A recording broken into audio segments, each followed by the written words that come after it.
কক্সবাজার ভ্রমণ পিয়াসুদের ভ্রমণ করার জন্য একটি বেস্ট জায়গা হচ্ছে কক্সবাজার। আমার এই ব্লগে কক্সবাজার নিয়ে ডিটেলসে থাকবে তোমরা কিভাবে দুজন মিলে খুবই রিজনেবলের মধ্যে একটা কাপল ট্যুর প্ল্যান করতে পারবে এবং আমরা কোন হোটেলে থেকেছি সব কিছু ডিটেলস থাকবে আমার এই ব্লগে। যারা আমার ইউটিউব চ্যানেলটি এখনও সাবস্ক্রাইব করনি তারা কিন্তু এখনই সাবস্ক্রাইব করে একটি লাইক দিয়ে এবং বেল বাটনে ক্লিক করে দিতে পারো। এতে করে আমি যখন নিউ ভিডিও দিব তখন কিন্তু সবার আগে আপডেট পেয়ে যাবে। সেদিন রাতের বেলা হানিফ বাসে করে আমরা রওনা দিয়ে দিই কক্সবাজারের উদ্দেশ্যে। আর এই ক্লিপটা ছিল যাত্রা বিরতিতে। আমার সেদিন কেন যেন খুব একটা ভিডিও করতে ইচ্ছা করছিল না, জাস্ট যাত্রা বিরতি দেওয়ার পর আমি এখানে কয়েকটা ক্লিপ নিয়েছি। আমাদের ব্রেক ছিল হোটেল নূরজাহানে। আর এখানে আসলে আসলে ফুডের কোয়ালিটি জিরো এক্সপেকটেশন নিয়ে আসাই ভালো, কারণ তেমন একটা খাওয়ার মতো কোনো কিছু থাকে না। আর দুই একটা যে আইটেম আছে খিচুড়ি পরোটা কোনোটাই তেমন একটা মজা না। দ্যাটস ওয়াই যতবারই আমরা এখানে যাত্রা বিরতি দেয় বা যখনই কোনো একটা ট্যুরের প্ল্যানে আসা হয় কখনো এখান থেকে তেমন একটা কিছু খাওয়া হয় না, শুধুমাত্র চা ছাড়া। তোমরা যদি একদম শান্তি মতো একটা বেস্ট ট্যুর দিতে চাও সেক্ষেত্রে কিন্তু তোমাদেরকে উইকেন্ডটা একদমই অ্যাভয়েড করতে হবে। আমি আর তোমাদের ভাইয়া সবসময় উইকডেজটাকেই প্রেফার করি ট্যুর দেওয়ার জন্য, যেহেতু আমরা বিজনেস করি আমাদের আসলে উইকেন্ড নিয়ে তেমন একটা প্যারা নাই। আর নর্মালি আমরা উইকডেজেই ট্যুর দিতে বেশি পছন্দ করি।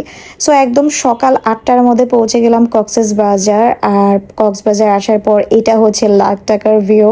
আই থিঙ্ক এখানে আসার পর সবাই একটা ক্লিপ এটা অ্যাড করে, তাই না? সো আমাদের হোটেল ছিল হোটেল রিগাল প্যালেস। আমরা এটা আগে থেকেই বুক করে তারপর আসছিলাম। 2 দিনের মধ্যে হোটেল বুক করে আমরা চলে আসি, যেহেতু আমরা হুটহাট প্ল্যানটা করেছি। একদম আগে থেকে এবার কোনো প্ল্যানিং করা ছিল না।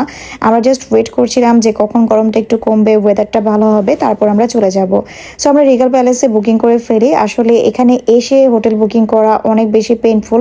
ফার্স্টে ভেবেছিলাম আমরা এটা করব, বাট এরপর যখন দেখলাম যে আসলে জার্নি করার পর শরীর অনেক বেশি উইক হয়ে যায়, তখন আসলে হোটেল খোঁজার মতো এনার্জি থাকে না। দ্যাটস ওয়াই হচ্ছে আমরা হোটেলটা বুক করে আসছি। এখন একটা কমন কোশ্চেনের অ্যান্সার দিই যে এত হোটেল থাকতে আমরা এই হোটেলটাই কেন চুজ করেছি। আমরা যেহেতু এর আগেরবার ইরানিতে ছিলাম, এবার আমরা চেয়েছি আমরা একটু ক্রাউডেড এরিয়াতে থাকব। আর আমাদের হোটেলটা কিন্তু একদম সুগন্ধা বিচের কাছে। আমাদের হোটেল থেকে বিচে যেতে লাগে মাত্র 5 মিনিটের মতো। দ্যাটস ওয়াই আমরা এটাকেই চুজ করেছি। আর হোটেলের রুম নিয়ে আমি ভিডিও দেওয়ার পর অনেকে কোয়েরিজ করেছে এটা কোন হোটেল। সো আজকে কিন্তু ভিডিওতে দেখিয়ে দিলাম। এখন তোমাদেরকে একটুখানি আমাদের রুমের ডিটেলসটা দিই। আমাদের এটা ছিল প্রিমিয়াম কাপল রুম। নর্মালি আমাদেরকে বুকিং করার সময় যে রুমটা দেখানো হয়েছিল সেটা থেকে বেটার রুম আমাদেরকে দেওয়া হয়েছে। সো এরপর আমি তোমাদেরকে এখানে একটু রুম ট্যুর দিচ্ছি। এখানে হচ্ছে একটা কিং সাইজের বেড ছিল এবং ঢুকতেই হচ্ছে এরকম একটা আলমিরার মতো ছিল অ্যান্ড এরকম সাইড টেবিল ছিল, টিভি ছিল, সোফা ছিল, মানে একদম পারফেক্ট একটা রুম দুজনের জন্য। খুব সুন্দর একটা মিরর দেওয়া ছিল। এটা কিন্তু আমার রেডি হওয়ার সময় অনেক বেশি কাজে দিয়েছে। ট্যুরে গেলে কিন্তু মিররটা অনেক বেশি নেসেসারি। আর এখানে হচ্ছে হোটেলের যে অ্যামিনিটিসগুলো থাকে সেগুলো টিস্যু বক্স থেকে শুরু করে সাবান, টুথপেস্ট, ব্রাশ, দুজনের জন্য যা যা প্রয়োজন হয়। আর কমপ্লিমেন্টারি হিসেবে শুধুমাত্র পানি ছিল। সো এখন তোমাদেরকে আমাদের এই হোটেলের রুমের যে ওয়াশরুমটা আছে এটা নিয়ে আমি সবসময় কনসার্ন থেকে ওয়াশরুমটা এত ক্লিন আর পরিপাটি ছিল। নর্মালি আমি এতটাও এক্সপেকটেশন রাখিনি। দেন একটা বেস্ট জিনিস দেখাই, সেটা হচ্ছে আমাদের বেলকনি থেকে এখানে সি ভিউ দেখা যাচ্ছিল। হোটেল রুমের কি ভিউ হবে এগুলো নিয়ে কখনোই এত প্যারা আমি খাই না, বাট ট্রুলি আমাদের লাক অনেক ভালো। আমাদের হোটেলের এক পাশ থেকে ছিল হিল ভিউ, আরেক পাশে ছিল সি ভিউ। একটু কর্নার করা ছিল, বাট এটা কিন্তু অনেক ইন্টারেস্টিং ছিল। আমাদের এই রুমের কস্টিং ছিল 2 দিনের জন্য 4,500 টাকা। আর এটার সাথে কিন্তু 2 দিনের বুফে ব্রেকফাস্টও ছিল। বাট নর্মালি কিন্তু এই রুমের ভাড়া পরে সিজনে 5,000 টাকা পার ডে। আমরা এখন যাব ব্রেকফাস্ট করার জন্য। আর ব্রেকফাস্ট কোথায় করা যায় সেটা তোমাদের সাথে এখন শেয়ার করব। সারা রাত জার্নি করার পর আমরা দুইজনে অনেক বেশি হাংরি ছিলাম, তাই হোটেলে যেয়ে ফ্রেশ হয়ে তাড়াতাড়ি করে চলে যাই নাস্তা করার জন্য। আর নাস্তা করার জন্য ওই দিন আমরা গিয়েছিলাম পৌষিতে। এর আগের বার যখন কক্সে গিয়েছিলাম তখন লাঞ্চ করা হয়েছে, বাট ব্রেকফাস্টটা করা হয়নি। বাট অনেক রিভিউতে দেখলাম যে ওদের ব্রেকফাস্টটা অনেক বেশি মজা, দ্যাটস ওয়াই এখানে ব্রেকফাস্ট করতে আসা। সো ওদিন ব্রেকফাস্টে ছিল মিক্সড ভেজিটেবল এবং ছিল ওদের এই ডালটা, এবং আমি সাথে একটা ডিম পোস্ট নিয়েছি, কারণ সকালে একটা ডিম পোস্ট না হলে আমার আসলে খাওয়াটা তেমনভাবে কমপ্লিট হয় না। সো এরপর চলে যাই নাস্তা করার জন্য। ওদের পরোটার সাইজ কিন্তু বিশাল সাইজের পরোটা।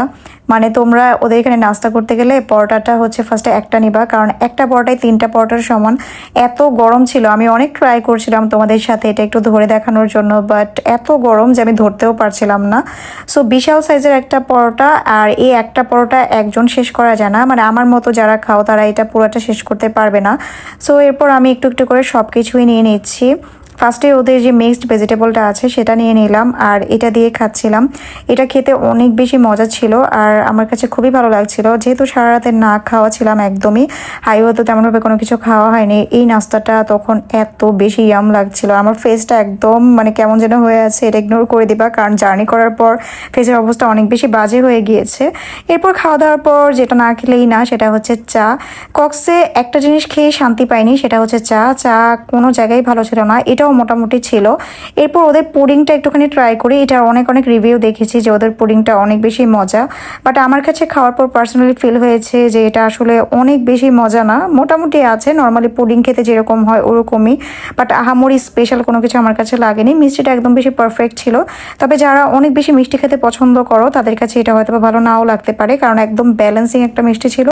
খেতে খেতে দুজন মিলে প্ল্যান করছিলাম যে এখন কি করা যায়। তারপর রুমে যে একটা ঘুম দিয়েছি, ঘুম থেকে উঠে তারপর আমরা বিচে গিয়েছিলাম। যেহেতু সারা জার্নি করেছি, অনেক বেশি টায়ার্ড ছিলাম, ফার্স্টে বিচে যেতে চাইনি, প্রায় 2-3 ঘন্টার মতো ঘুম দিয়েছি। ঘুম দিয়ে তারপর চলে যাই বিচে, আর সমুদ্রের পানিতে পা ভেজানোর পর মনে হচ্ছিল যে সব ক্লান্তি চলে গিয়েছে।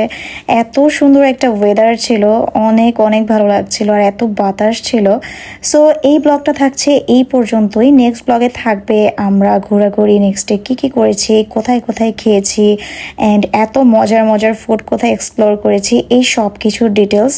আমার ইউটিউব চ্যানেলটা যারা সাবস্ক্রাইব করনি তারা চাইলে কিন্তু সাবস্ক্রাইব করে রাখতে পারো, কারণ আমার ভিডিও থেকে তোমরা অনেক অনেক ইনফরমেশন পেয়ে যাবে যে দুজন মিলে কিভাবে সুন্দরভাবে একটা ট্যুর প্ল্যান করতে পারবে। এই সব কিছু ডিটেলস নিয়ে থাকবে আমার নেক্সটের ব্লগগুলো। সো সবাই ভালো থাকবা, সুস্থ থাকবা। আজকের ভিডিও কেমন লাগলো কমেন্টস করে জানাতে ভুলো না। আল্লাহ হাফিজ।